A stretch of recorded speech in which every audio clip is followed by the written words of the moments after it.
Hello everyone. तो जैसा कि मैंने अपने प्रीवियस वीडियो में आप लोगों को बताया था कि हम इस वीक से दो हैबिट स्टार्ट कर रहे थे। पहला था हमारी कंटिन्यूअस रीडिंग और सेकंड थी हमारी एक्सरसाइज। इन दो चीज़ों को हम लेकर के अपना एक साथ बढ़े थे।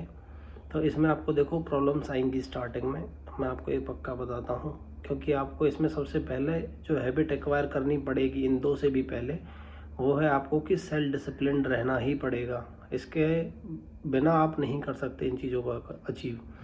तो सबसे पहले आप सेल्फ डिसिप्लिन्ड होइए।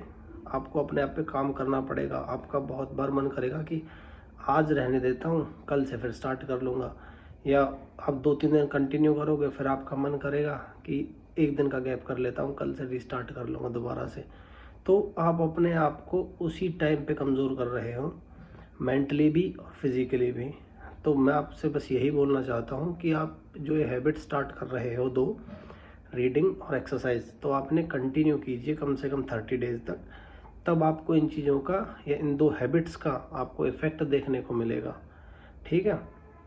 और जैसा कि मैंने आपको बताया था कि मैं नेक्स्ट वीडियो में आपको एक बुक बताऊंगा जिसे आप सेल्फ इम्प्रूवमेंट के लिए यूज़ कर सकते हो। आप उसे पढ़ोगे तो आपको अपने अंदर बहुत अच्छा चेंज देखने को मिलेगा, अपनी चीज़ों को लेकर के, जैसे कि अपने बिहेवियर को लेकर के, आपके बात करने के तरीके को लेकर के।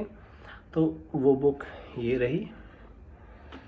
तो मैं तो इसे हिंदी में पढ़ रहा हूँ। इसका नाम है अति प्रभावकारी लोगों की 7 आदतें। आप इसका इंग्लिश वेरिएंट भी पढ़ सकते हो, जिसे इंग्लिश में अच्छी लगती है वो इंग्लिश वेरिएंट भी पढ़ लेना। The habits of highly effective peoples, the 7 habits of highly effective peoples, ये इसका इंग्लिश वेरिएंट भी है। तो आपको जिसको जो अच्छा लगे वो पढ़ लेना। तो बाकी बुक बहुत बहुत ज़्यादा अच्छी है। आप इसे अगर वन टाइम भी रीड करते हो, बाकी राइटर से या ऑथर से बोलते हैं कि इसे आप हर साल में एक बार रिवाइज़ कीजिए, तो ये आपको बहुत अच्छा रिज़ल्ट देती है। मैं करता हूँ जनरली इसे साल में एक बार रिवाइज़। बाकी आप अगर इसे एक बार भी पढ़ लेंगे कंप्लीट, तो अगर आपने उन हैबिट्स को, जिसमें जो स्टेप्स इसमें बताए गए हैं, उन स्टेप्स को अपने ऊपर अप्लाई किया, तो आपका बात करने का तरीका 99% ज़रूर बदल जाएगा अगर आपने इसे कंटिन्यू पढ़ा और अपने ऊपर अप्लाई किया। अगर आप इसे अपने ऊपर अप्लाई नहीं करोगे तो आपको रिज़ल्ट देखने को नहीं मिलेंगे। ये तो बस ऐसा ही है कि हम अपने दिमाग में कुछ भी सोचते रहें और वो हमारे दिमाग के अंदर ही होता रहता, तो वो बाहर तो होता है नहीं कुछ भी ऐसा उसमें।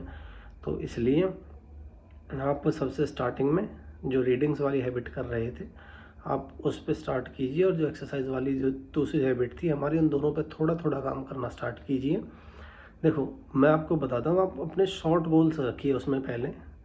अगर आप उसमें लॉन्ग गोल्स रखोगे स्टार्टिंग में ही, तो अगर आप वो अचीव नहीं कर पाए किसी रीज़न से, तो आप निराश हो जाओगे, आप वो चीज़ें क्विट कर दोगे। ठीक है। फॉर एग्ज़ाम्पल मैं आपको एक छोटा सा उदाहरण देता हूँ। जिसकी एक्सरसाइज में या फिर स्टडीज़ में बहुत ही गंदी हालत है, तो मैं बोलता हूँ कि आप उसके छोटे छोटे टारगेट्स रखिए। फर्स्ट ऑफ ऑल कि आपसे बिल्कुल नहीं पढ़ा जा रहा, तो आप 1 paragraph, 2 paragraph, 1 page, maximum 1 page तक का टारगेट अपना रखिए।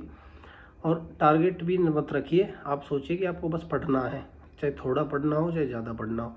तो आप जब देखोगे ना कि आपको, देखो पढ़ने के लिए या एक्सरसाइज करने के लिए आपको एक छोटी सी मोटिवेशन चाहिए होती है हमेशा ही। अब वो मोटिवेशन मिलेगी कहाँ से? वो मोटिवेशंस मिलती है हमें हमारे टारगेट से।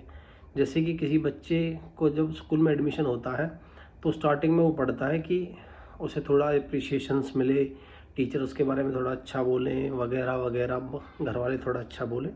इन चीज़ों को लेकर बच्चा स्टार्टिंग में पढ़ता है, पर उसे बीच में कुछ भी अगर नेगेटिविटी आई तो वो थोड़ा सा सहम जाता है, उस चीज़ों को थोड़ा कम कर देता है पढ़ना, या कुछ और भी कुछ रीज़न हो सकता है एक आधी कि वो बैक डाउन कर जाए स्टेप एक आधी अपना। लेकिन यहीं अगर कोई बच्चा साल के अंत में कोई ट्रॉफ़ी जीत लेता है कि साल में क्लास में फर्स्ट आया, सेकंड आया, थर्ड आया, ट्रॉफीज़ वगैरह अगर उसे मिल जाए, उसका अप्रिशिएशन और अच्छे तरीके से हम कर पाते हैं, तो तुम देखोगे कि वो अगले साल दुगनी मेहनत से काम करता है अपने ऊपर। ठीक है। तो अगर हम इसी चीज़ को साल के अंत में ना करके हम डेली बेसिस पे करें खुद के लिए, कि वो हमें खुद एनालाइज करना पड़ेगा उन चीज़ों को, क्योंकि अगर हम खुद एनालाइज नहीं करेंगे तो हमारी मोटिवेशन एक ना एक टाइम पे आकर के ख़त्म हो ही जानी है। ठीक है। क्योंकि बाहर की मोटिवेशन थोड़े टाइम के लिए चलती हैं, आपको अंदर से ही मोटिवेटेड रहना पड़ेगा उन चीज़ों के लिए। तो फर्स्ट ऑफ ऑल आप अपने छोटे गोल्स बनाइए, उन गोल्स को धीरे धीरे करके आप अचीव करना स्टार्ट कीजिए। आपको सेल्फ डिसिप्लिन रहना ही पड़ेगा, उसके बिना आप नहीं कर सकते। आप थोड़ा थोड़ा स्टार्ट कीजिए, खुद को अप्रिशिएशन दीजिए कि मैं कल तक ये नहीं कर पा रहा था, आज मैंने ये किया।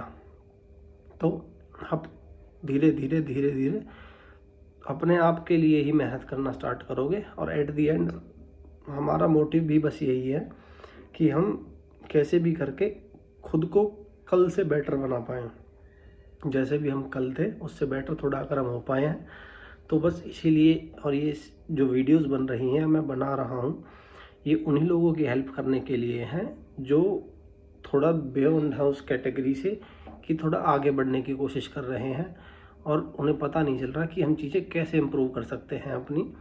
और उनके घर में कोई ऐसा समझाने वाला नहीं है, पेरेंट्स इतने एजुकेटेड नहीं है, तो ये बस उन्हीं के लिए है। बाकी जो भी देख रहा है उसके लिए थैंक यू सो मच। और नेक्स्ट वीडियो में मिलते हैं फिर हम।